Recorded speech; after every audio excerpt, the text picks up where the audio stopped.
오랜만에 그 국내 시가총액 1위 기업이죠. 삼성전자를 한번 보겠습니다. 갤럭시 S20가 공식 출시는 내일이에요. 사전 예약은 이제 지난달부터 진행이 됐는데 내일 공식 출시가 됩니다. 그래서 어느 정도의 이제 성과를 낼 수 있을지에 대한 시장의 분석들 계속해서 나오고 있는데 아무래도 코로나19에 대한 영향이 있었어요. 그래서 그러다 보니까 조금 이제 부진한 출발을 보이기는 했는데 뭐 결론부터 말씀드리면 그럼에도 불구하고 갤럭시 S20는 잘 팔릴 것이다 라는 것이 제 의견입니다. 물론 이제 삼성전자가 어차피 반도체에 대한 이익이 가장 크게 작용하는 회사라서 반도체 관련 이익에 따라서 주가는 움직여요. 근데 스마트폰 부분의 이익도 무시할 부분은 아니죠.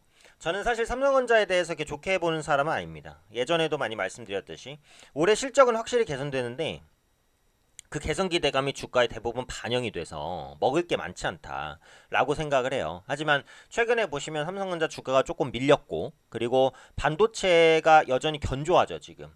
DXI 지수를 보시면은 반도체 흐름을 알기가 편하다. 제가 예전에도 말씀드렸죠. 네, 꼭 확인을 해주세요. DXI 지수, DXI 지수입니다. 어디서? 네, 디레 믹스 체인지에서. 디레 믹스 체인지. 진짜 좋아요. 요거 눈으로 한 번만 확인하시는데 5초밖에 안 걸리니까. DXI 지수가 상승세를 보이면 IT주가 전체적으로 괜찮아지고 꺾이면 전체적으로 꺾이는 흐름이 나오니까요. 선행해서 움직이니까 보시면 될 것 같아요. 그래서 삼성전자 같은 경우 사실 제가 좀 보수적으로 계속 말씀을 드렸는데 뭐 지금도 그렇게 크게 바뀌진 않았지만 최근에 삼성전자가 조정이 좀 있었고 그죠? 그리고 반도체 경기가 여전히 견조하고 스마트폰 판매가 괜찮을 것으로 보여져서 아마 전고점 정도까지는 또 한번 노릴 수 있지 않을까라는 생각은 듭니다. 물론 시장이 안정된다는 가정 하에서 그렇다는 것이고요. 오늘은 이제 삼성전자 중에서도 그 갤럭시 관련된 얘기를 할 건데 사전 예약 성과가 어땠는지를 한번 좀 체크를 해보고 그리고 앞으로 이제 어느 정도의 그 판매를 보일지 이 부분을 한번 볼 건데요. 일단은 그 기존에 사전 예약이 2월 26일까지였어요. 근데 이거를 3월까지로 연장을 했어요. 왜 연장을 했냐? 코로나19 때문에 사전 예약이 좀 별로 안 좋았으니까. 그래서 보시면은 그 갤럭시 S20 그 첫날 사전 예약 판매 첫날 가입 건수가 7만 건이었어요. 7만 건이 어느 정도 수준이냐면 전작 그러니까 갤럭시 S10 대비해서는 절반 수준입니다. 그때 14만 건이었고 그때 그 갤럭시 S10 대비해선 절반 수준이고 갤럭시 노트 10 대비해서는 3분의 1 수준이었어요. 그러니까 코로나의 직격탄을 분명히 맞았다 이렇게 볼 수 있겠죠.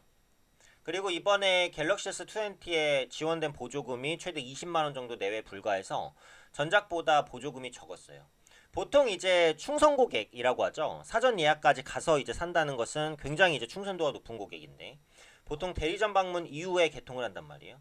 근데 코로나 때문에 외출이 감소하다 보니까 상대적으로 좀 덜 팔렸던 그런 부분은 있습니다. 그런데 일단 지금 사전 예약이 다 끝났잖아요. 그럼 전체적인 성과를 봤을 때 아주 안 좋았냐? 그건 아니거든요.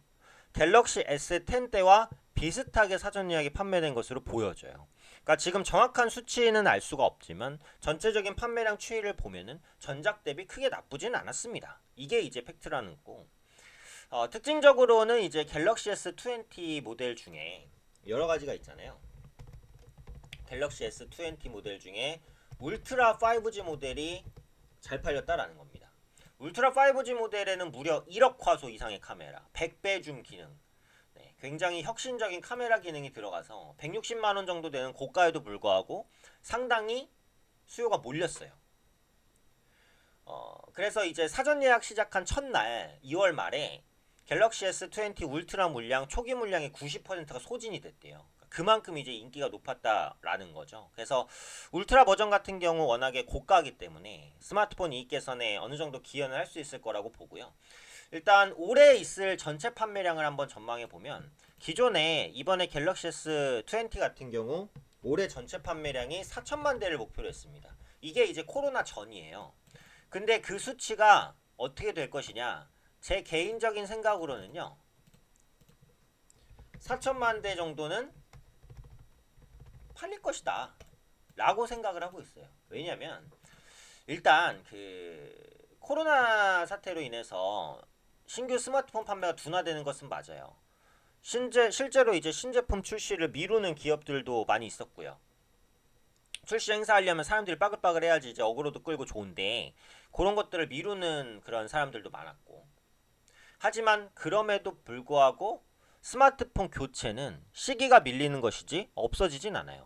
스마트폰을 바꾸려고 했다가 코로나 때문에 조금 나중에 바꾸자 이렇게 생각할 수는 있어요.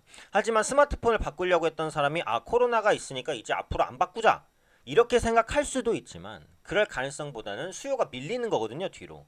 그러니까 상반기에 코로나 사태가 일단 진정이 되면, 예전에 메르스 경험을 보면 6개월 정도 메르스가 갔으니까 코로나 사태가 상반기에 진정이 되면 하반기에는 밀렸던 수요가 늘어날 것으로 보여져요. 그럼 결국은 스마트폰 판매가 전체적으로 크게 나쁘지는 않을 것 같단 말이죠, 지금 상황에서는. 그리고 작년에 삼성전자의 4분기 글로벌 스마트폰 점유율을 보면 18%대로 애플이랑 비슷했고, 작년 전체 글로벌 스마트폰 시장 1위가 누굴까요? 삼성전자입니다. 브랜드 가치에 대한 부분은 분명히 있는 것이고요. 특히 삼성전자가 지금 강점을 보이는 부분은 5G예요. 그러니까 작년 미국 스마트폰 5G 시장 점유율을 74% 차지했습니다. 압도적이죠. 물론 애플이 아직 5G 스마트폰을 출시를 안 해서 그런 것도 있지만 어쨌든 삼성전자의 견조한 경쟁력은 여전히 있다라는 거. 미국의 AT&T, T-모바일, 버라이즌 주요 이통사들이 5G 서비스를 출시했죠. 그래서 올해 같은 경우 삼성 스마트폰의 미국 내 점유율이 꾸준하게 확대될 것으로 보여져요. 반도체 업황이 지금 나쁘지 않은 상태에서, 자 DXI 지수 보시라고 했죠.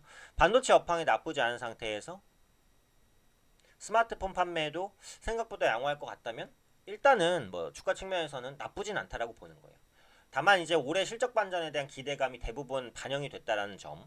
그래서 삼성전자는 상승에도 상단 한 6만원 초반대에서는 저항이 있을 거라는 점. 두 번째는 어쨌든 시장이 좀 안정이 돼야 삼성전자가 갈 수 있다는 점. 시장의 영향을 엄청나게 많이 받는, 삼성전자가 시장에 영향을 미치고 시장의 영향을 삼성전자가 많이 받는 이런 구조일 수밖에 없기 때문에 이런 두 가지 흐름들은 좀 체크를 해보실 필요가 있겠죠. 그래서 올해 그 갤럭시 S20 판매는 나쁘지 않을 것 같다. 이게 이제 총평입니다. 내일 일단 공식 출시가 되니까요. 내일 출시 이후의 성과도 한번 눈여겨보시면 좋을 것 같습니다.